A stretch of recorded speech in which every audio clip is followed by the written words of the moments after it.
Perang yang terjadi di antara pasukan militer Rusia dengan Ukraina hingga Kamis 8 Desember 2022 telah berlangsung selama 288 hari.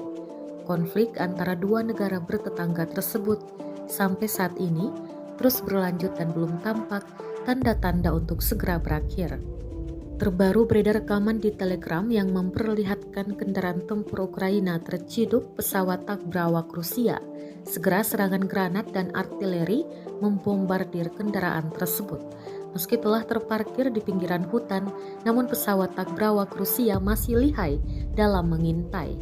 Akibatnya Ukraina harus kehilangan satu lagi kendaraan andalannya. Kabar terbaru lain terkait invasi diantaranya adalah Amerika Serikat menyatakan bahwa pihaknya tidak menyetujui Ukraina untuk menyerang wilayah dalam Rusia.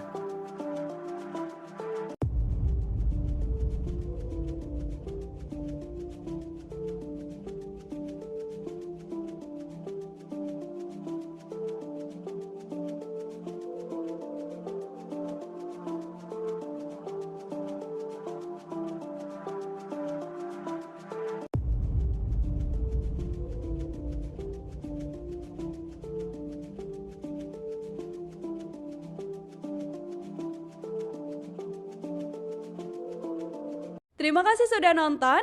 Jangan lupa like, subscribe, dan share ya.